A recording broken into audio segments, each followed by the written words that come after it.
Buonasera a tutti e ben ritrovati a questa nostra seconda puntata della rubrica Il tè con i missionari. Siamo nel periodo di Avvento, ci stiamo preparando al Natale e ci facciamo accompagnare da alcune testimonianze di giovani che hanno fatto esperienza in terra di missione. Questa sera faremo l'intervista su una situazione un po' diversa dal solito, una meta che in genere non è tipica dei viaggi missionari, perché quest'estate un gruppo, pensate, è andato in India, quindi nel continente asiatico, e qui con noi a raccontarci di questa esperienza abbiamo Anna Faraon. Benvenuta Anna. Grazie. Ecco, grazie che sei venuta qui nel nostro salottino, che bello. E quindi questa sera insomma racconteremo di questo viaggio. Allora dici intanto chi sei, cosa fai nella tua vita e così, presentati un attimo.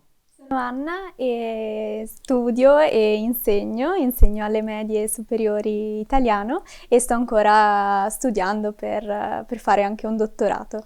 E niente, quest'estate appunto ho deciso di partire. È stata una decisione in realtà un pochino anche così, non tanto ponderata. Ho iniziato a venire agli incontri perché Maria Grazia me l'ha proposto, con l'idea intanto anche solo di conoscere altre persone, così di sentir parlare delle missioni, però poi quando sei lì è difficile non farsi prendere dall'entusiasmo e quindi poi ho deciso anche di partire. Perché hai scelto proprio l'India rispetto ad altre mete? Cosa ti ha affascinato di questo viaggio? È stata una scelta un po' di pancia in realtà. Mm. In realtà mi andava bene qualsiasi meta, avevo proprio voglia di fare un'esperienza al di là del posto. L'Africa era molto gettonata e poi appunto l'India mi sembra anche molto complessa, troppo complessa per andare da sola. Mi avrebbe spaventato l'idea di andare da sola e quindi ho detto non l'avevo mai considerata come meta, mi ispira e proviamo e quindi ho scelto l'India.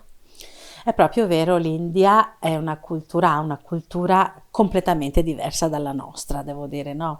Io non ho partecipato a questo viaggio, ma ho ascoltato i racconti di chi ha fatto questo viaggio, perché ci siamo incontrati per fare un po' di verifica e ho proprio colto, no, che è stato un impatto molto forte. Allora, se non ricordo male, quando siete partiti siete arrivati a Calcutta. Com'è stato l'impatto con questa città che noi conosciamo perché è legata a Madre Teresa? Nella nostra cultura cristiana e cattolica la figura di questa santa straordinaria è abbastanza conosciuta. Allora, che impatto hai avuto con Calcutta? Uno shock e penso di parlare a nome di tutti. Proprio appena arrivati in aeroporto, comunque dopo un viaggio faticoso, già solo sentire il clima di Calcutta, qui non eravamo pronti, quindi questo caldo atroce, quest'afa così, quindi complice anche la stanchezza, il viaggio.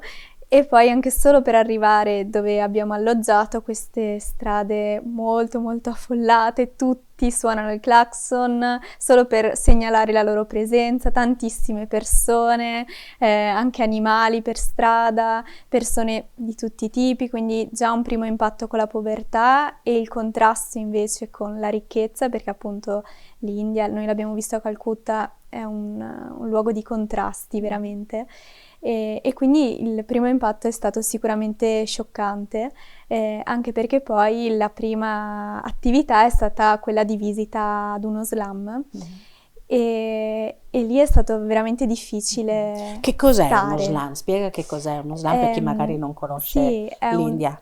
è un luogo circoscritto, quindi dove la povertà è estrema, è una sorta di baraccopoli, però diventa veramente difficile spiegare a parole quello che abbiamo visto, perché appunto possiamo studiarlo, possiamo guardare dei film, leggere, però quello che ci siamo poi trovati a vedere è stato veramente scioccante per tutti e infatti anche quando poi abbiamo provato a rielaborare insieme perché era necessario parlarne, tutti abbiamo detto è stato come essere fuori da noi stessi, vedere tutto da fuori perché era quasi troppo e quindi abbiamo visto veramente una povertà a cui non eravamo preparati, delle scene veramente molto forti e al tempo stesso anche struggenti perché le persone che erano dentro questo slam, queste baraccopoli, erano anche sorridenti, erano accoglienti nei nostri confronti.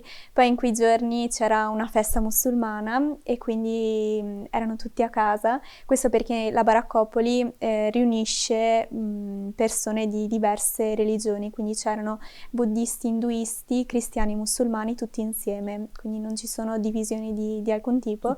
E appunto, siccome ci sono molti anche bambini musulmani, erano tutti a casa da scuola, quindi era un luogo anche cioè un contesto di festa quasi, e nonostante questo noi non riuscivamo a percepire tutta questa festa, noi eravamo più concentrati sulla povertà, che vedevamo le condizioni in cui queste persone vivevano, dormivano, con rifiuti, con topi che scorrazzavano, abbiamo visto anche dentro le abitazioni e ci siamo chiesti com'è possibile che queste persone vivano qui, dormano qui.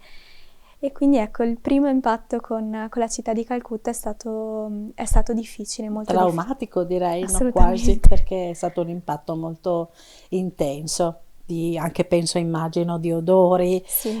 di sensazioni, e anche perché l'Islam hanno dei cunicoli, no? Cioè Sì. delle vie piccolissime attraverso le quali passare, quindi... Sì, è stato soffocante questo, beh. direi, tra il caldo, l'afa, gli odori, e poi appunto questi vicoli veramente strettissimi, Sì, tante sì. persone, poi tutti che si affacciavano alla finestra, perché alla fine eravamo noi un'attrazione in quel momento, anche perché le persone non possono solitamente circolare dentro lo slam, l'abbiamo potuto fare solo perché abbiamo accompagnato i salesiani che si occupano di quel territorio, quindi è stata anche un'opportunità vedere davvero quelle cose, Assolutamente. un'esperienza molto forte, però una grandissima opportunità. Sì, sì, sì.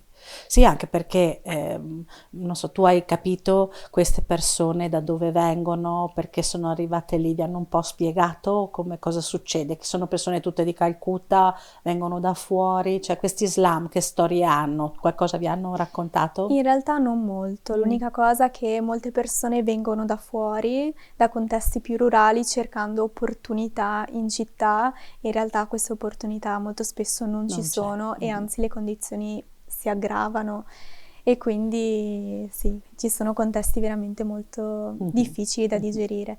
Però è stato molto forte, molto bello, anche perché abbiamo visto gli stessi bambini che erano nello slam poi venire con noi a scuola, la scuola organizzata appunto dai salesiani, e quindi diciamo che è stato insomma significativo vedere questi bambini nel loro contesto, quindi dove vivono, però poi avere anche la possibilità di uscire almeno per un pochino da quel contesto e ricevere qualcosa, ricevere un'istruzione. Comunque erano vestiti con la divisa della scuola fornita dai salesiani e avevano un momento che sembrava a noi normale. E quindi insomma è stato forte vedere anche questa cosa, perché appunto vedere solo i bambini nella scuola è una cosa, vederli poi arrivare dallo slam è stato diverso. Ovviamente, beh, bella questa cosa che dici, anche ci fa pensare, no, alla forza che questi missionari hanno nel poter stare in questo contesto, no, nel poter condividere quello che hanno, e non credo che sia semplice. A parte che la filosofia salesiana è una filosofia dedicata proprio all'educazione dei bambini, dei giovani, quindi ha una certa sensibilità e trova uno spazio molto importante in questi contesti, ecco. Quindi poi da Calcutta voi siete passati in un altro contesto totalmente diverso, no? Sì. Siete arrivati a Shillong. Allora dici com'è stato questo passaggio da Calcutta a Shillong e che cosa hai trovato da questa parte, perché è proprio tutt'altra parte rispetto Sì. all'India, cioè alla zona in cui eravate, no? Sì, appunto l'India è grande, quindi possiamo dire di aver visto due realtà diversissime tra loro, e quindi ci ha fatto pensare chissà quante altre realtà ancora più diverse ci sono. E infatti Shillong è vicino al Bangladesh, confina il Bangladesh appunto è a sud, e quindi è molto diverso. E arrivando lì non sapevamo bene cosa aspettarci in realtà, perché su Calcutta ci sono anche informazioni, avevamo un'idea almeno. Diciamo che è l'India un po' più da stereotipo, Mhm. mentre Shillong è stata una sorpresa. È un contesto molto più, diciamo, anche selvaggio da un certo Mhm. punto di vista, c'è molta natura e, ed è molto diversa, anche la povertà che abbiamo trovato è diversa. Diciamo che per noi è stata una povertà quasi più accettabile, è un brutto aggettivo, però diciamo che essendo più rurale è stato meno scioccante Mhm. per noi, mentre appunto a Calcutta abbiamo visto questa grande concentrazione cittadina con tutti questi odori. È stato per noi molto difficile, invece a Shillong era diversa, era una povertà più contadina, più rurale e non abbiamo visitato, diciamo, delle zone comparabili allo slam, quindi forse anche Mhm. questo ha influito, diciamo, sul nostro giudizio, che non si tratta di un giudizio di valore ovviamente. E quindi anche gli abitanti completamente diversi, e infatti appartengono all'etnia Khasi. E un'altra cosa molto interessante è che la società lì è matrilineare, Mhm. e quindi insomma anche questa è stata una cosa che abbiamo scoperto lì. E tutte queste cose tra l'altro le abbiamo scoperte anzi anche grazie alla nostra guida, padre Saji, che è indiano e quindi ci ha veramente guidati nell'India, tra Mhm. l'altro nei suoi posti, perché lui è stato sia a Calcutta sia a Shillong per molto tempo e quindi tramite i suoi contatti, tramite le sue esperienze, siamo veramente entrati nella realtà come altrimenti non avremmo Mhm. potuto Mhm. fare Mhm. e anche ha, diciamo, gestito i contatti perché la lingua comunque era un limite, Mhm. soprattutto a Shillong. È interessante, sì, padre Saggi, tra l'altro vive in Italia, lui è un insegnante a Roma, una scuola salesiana, l'Istituto Teologico Salesiano, e lui si è reso disponibile proprio ad accompagnare il gruppo assieme a Don Lorenzo Barbieri, che è referente della nostra pastorale giovanile qui nella nostra diocesi. Quindi è stata un'esperienza interessante, no? Quello che hai detto, il fatto di essere con una persona del posto ti permette di esplorare degli aspetti della cultura molto più approfonditi, di entrare proprio dentro le dinamiche, quindi quelle di Shillong. E approfitto per dire che padre Saggi ha accettato perché c'è un legame profondo tra la nostra diocesi e quelle terre in modo particolare, che è proprio la presenza che c'è stata per tantissimi anni di un missionario che è originario della nostra diocesi, che è padre Costantino Vendrame, anche lui salesiano, di cui parleremo dopo. Allora adesso io metterei un attimo in pausa la nostra intervista così noi sorseggiamo il tè e darei la parola a Nicola, che è stato un tuo compagno di quindi sentiamo anche la sua esperienza, anche lui abbiamo chiesto che ci racconti e mandiamo un video con una registrazione, non ha potuto essere qui con noi e quindi lo ascoltiamo tramite il video. Ci vediamo fra poco. Ciao, buongiorno a tutti, sono Nicola, ho 18 anni e sono un ragazzo da Conegliano che frequenta l'ITIS Meccanica. Quest'estate ho scelto di intraprendere questo viaggio in India, a Calcutta e a Shillong, per scoprire quelle che erano le differenze culturali che mi appassionano e per vedere come si vive in un altro continente, in un altro stato con una cultura differente dalla nostra.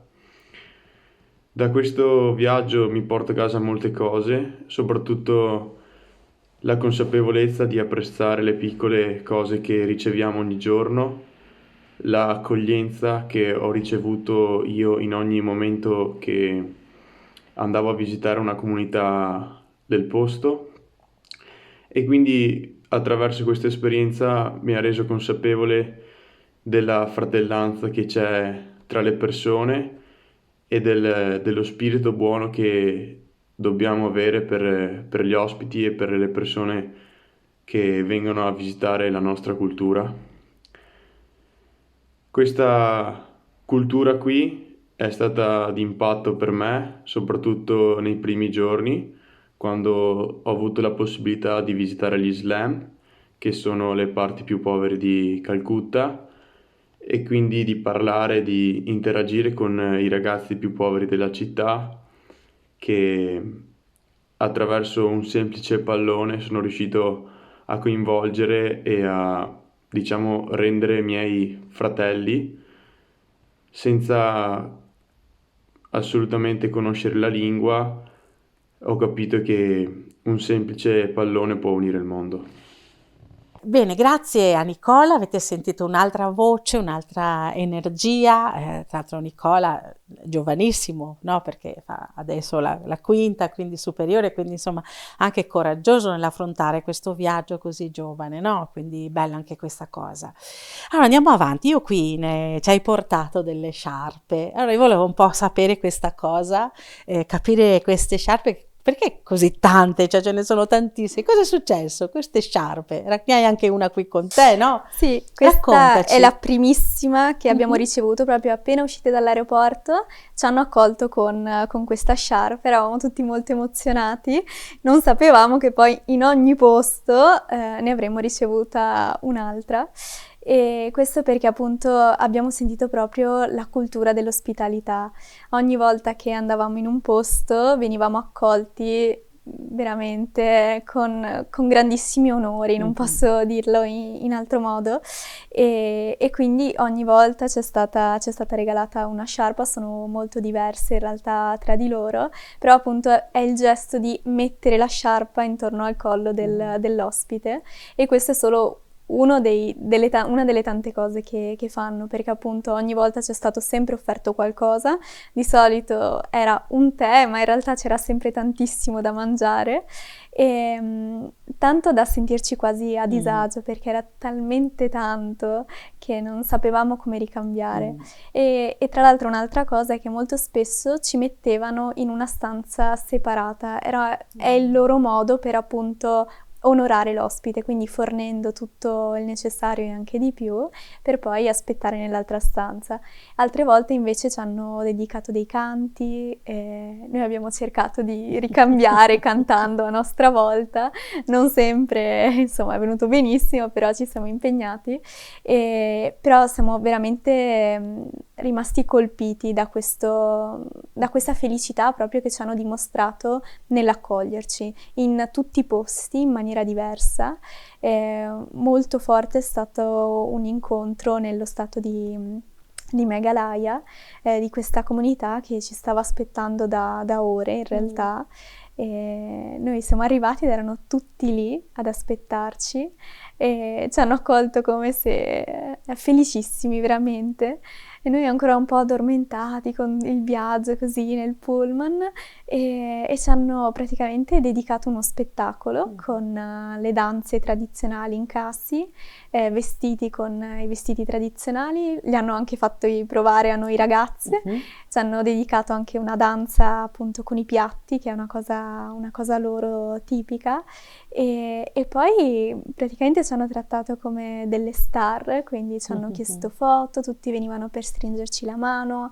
È stato un momento veramente molto molto emozionante, tra l'altro in un contesto suggestivo, perché c'era questa comunità in costruzione alla fine, c'era questo edificio che doveva ancora essere costruito, era un altro mondo, tra l'altro con un tramonto incredibile, uno dei più belli che abbiamo mai visto, e quindi è stato veramente un momento molto molto toccante. Che bello, è bello ascoltarti perché sembra quasi di essere lì, sei molto brava anche a descrivere, grazie. Ti chiedo una cosa relativa all'incontro con una cultura così diversa, no? Avete anche incontrato religioni diverse, credo, no? Al di là nella zona di Shillong, che forse erano la percentuale maggiore, forse sono cristiani e cattolici, ma c'è stato un incontro importante anche, non dico importante, ma avete incontrato anche e visto altre religioni. Come viene vissuta l'integrazione? Prima dicevi che nello Islam ci sono, per esempio, convivono persone con religioni diverse, ma com'è questa convivenza? Secondo te perché riesce a starci questa cosa in quel contesto lì? È una domanda difficile e me lo sono chiesta anch'io, perché appunto nello Islam la convivenza è assolutamente pacifica, ma anche nelle scuole appunto vengono accolti i bambini, i ragazzi di tutte le religioni, indipendentemente dalla loro religione. Da quello che ho capito ci sono anche delle regole per cui devono stare attenti a, diciamo, non indottrinare un ragazzo fino ai 18 anni, perché deve essere libero appunto di scegliere la propria religione e per questo non verrà discriminato anche nell'educazione appunto. E la convivenza appunto è così normale che quasi ci stupisce, e appunto anche all'interno della scuola non ci sono differenze di nessun tipo, non ci sono differenze veramente di nessun tipo che possano essere riscontrate così a un primo acchito, perché sono appunto tutti vestiti uguali, quindi non si può sapere se uno è di una religione o dell'altra, se uno ha un determinato contesto sociale piuttosto che un altro, se ha la possibilità di pagare il fatto di essere lì oppure no, e quindi lo trovo molto inclusivo questo, molto bello, che appunto un po' anche lì, forse la filosofia salesiana è l'importanza di dare accoglienza, di dare istruzioni, di dare educazione a tutti, indipendentemente da qualsiasi cosa. È un principio educativo straordinario questo, a dire il vero, no? Quindi ci può essere di insegnamento questa cosa, no? Perché nella nostra cultura occidentale c'è una certa così tendenza a mettere al centro un certo tipo di cultura piuttosto che un'altra, e questo invece discrimina tantissimo la possibilità di esprimersi da parte di altre culture.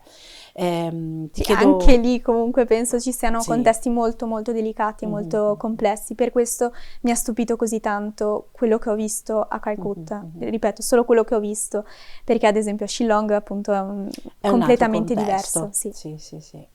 Cosa ti sei portata a casa fondamentalmente nella tua vita di tutti i giorni da questa esperienza? Tante cose, innanzitutto la gioia, veramente la gioia proprio, che ho condiviso anche con i compagni di viaggio, anche questo per me, secondo me, è molto importante. Cioè, partire con i viaggi missionari è una cosa bella, perché stai con altre persone, tra l'altro appunto il nostro gruppo era molto eterogeneo, abbiamo sentito Nicola, insomma è molto più giovane di me, eppure siamo partiti tutti con la stessa idea di partire insieme per questo viaggio missionario senza sapere tante cose, è stato un po' un buttarsi.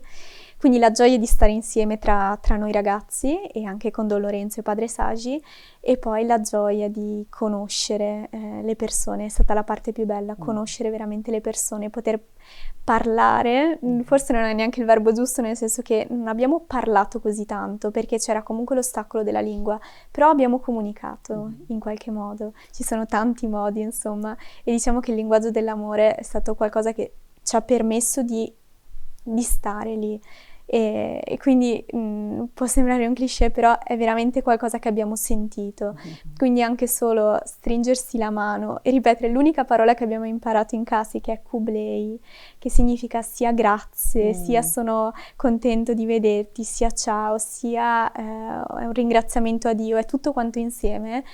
Questo, guardandosi negli occhi e pensandolo veramente, ha significato tutto e ci ha permesso di entrare in contatto con tante persone diverse, con bambini, è stato molto bello l'incontro con i bambini, ma anche con anziani. Particolarmente significativo è stato l'incontro con alcune signore molto molto anziane, e lo ricordo veramente come un momento molto forte.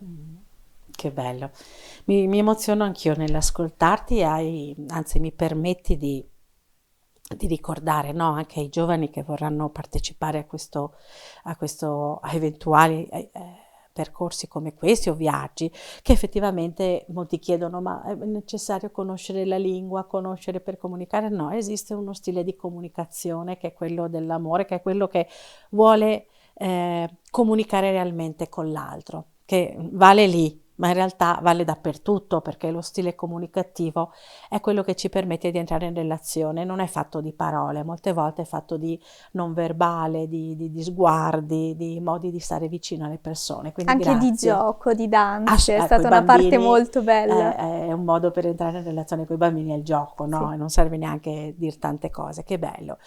Ha introdotto il nome di, l'abbiamo già detto, di Don Lorenzo che vi ha accompagnato, quindi abbiamo anche da parte sua un piccolo video che adesso mandiamo in onda, perché così ci racconta il suo punto di vista anche da accompagnatore ed è chi ha fatto veramente l'esperienza. A Don Lorenzo la parola.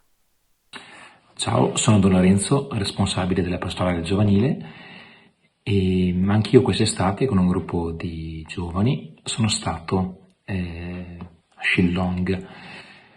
Che cosa mi ha spinto ad andare a partecipare a questo viaggio? Beh, in realtà, come le cose vere della vita, un po' la casualità, nel senso che ci siamo un po' divisi quest'estate tra noi responsabili dei viaggi.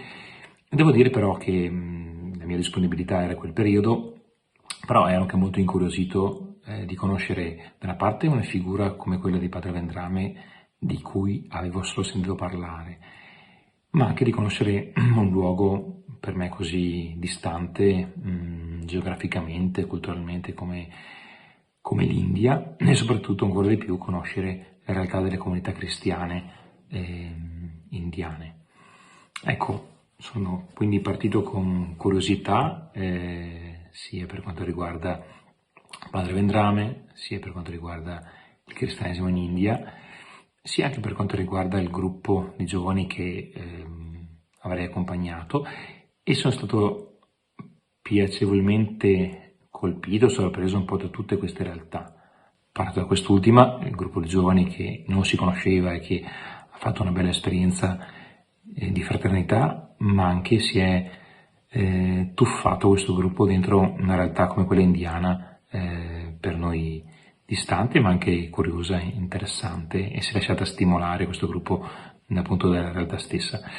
E mi sono portato a casa un grande affetto che a distanza di tanto tempo la gente di Shillong porta nei confronti di Padre Vendrame e della sua opera per portare Cristo in quelle zone. Ecco, questo mi ha colpito molto, la vivacità di questi villaggi, mi ha colpito molto il ricordo, mi ha colpito molto l'accoglienza anche che ci hanno riservato, seppur un po' formale per certi versi, per la nostra sensibilità, però in realtà molto calorosa anche e bella. E così è stato bello immergersi in un mondo, in una cultura, ma anche in una comunità cristiana così per certi versi diversa, però essenzialmente radicalmente uguale alla nostra. Ed è sempre bello per me vedere come il Vangelo poi si incarna in una maniera a volte così differente, ma rivelando anche la sua sincerità attraverso i volti e una cultura molto particolare.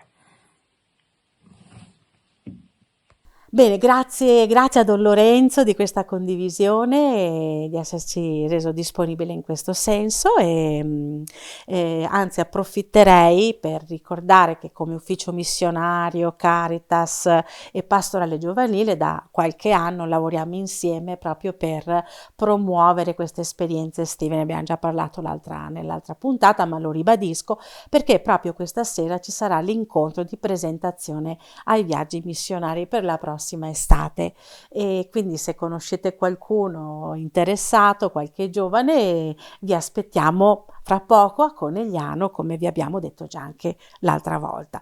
A questo seguirà un percorso di 5 incontri il prossimo anno da gennaio in poi, insomma, quindi avremo modo di vederci. Per così arrivare così verso la fine anche del nostro cammino, vorrei accennare alla figura di padre Costantino Vendrame, che è stato il motivo di questo viaggio. Allora, tanto per ricordarlo, padre Costantino Vendrame è un missionario originario di San Martino di Colle Umberto, che proprio 100 anni fa è stato ordinato sacerdote ed è partito come missionario nelle zone di Shillong. missionario in una terra dove sicuramente al tempo non c'era quello che ci ha raccontato Anna questa sera, ma un contesto completamente diverso. Non ancora si conosceva la religione cattolica, quindi il suo obiettivo e il suo intento è stato quello proprio di portare un messaggio, il messaggio cristiano in una popolazione assolutamente sconosciuta. E lo ha fatto in modi molto particolari, perché lo ha fatto muovendosi molto fra la gente, creando relazioni, ascoltando la gente.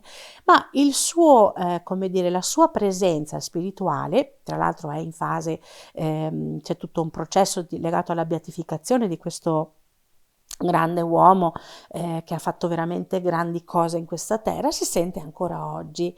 Che cosa hai percepito di questa figura? Quello che ti è rimasto, perché sicuramente te ne hanno parlato e tutti. Ecco, dici un po' che cosa ti è rimasto di questo padre Costantino Vendrame, per come l'hai visto tu.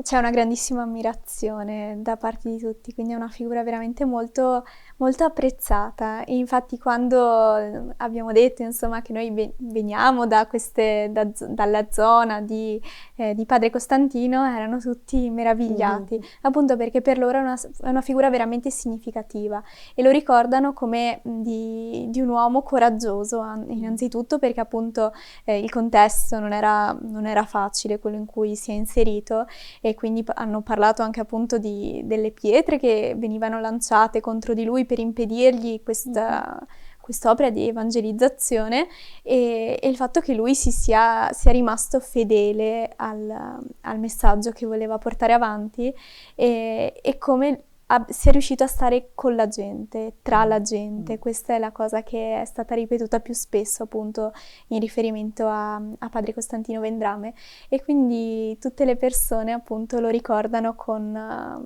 ci sono persone che appunto lo ricordano veramente, perché abbiamo trovato una signora che appunto l'ha conosciuto, sì, che bello. e quindi lei insomma può dire l'ho conosciuto, e quindi ce ne ha parlato con grande affetto, però anche il ricordo insomma della sua presenza, di quello che ha fatto, di come è stato tra le persone, è ancora molto forte.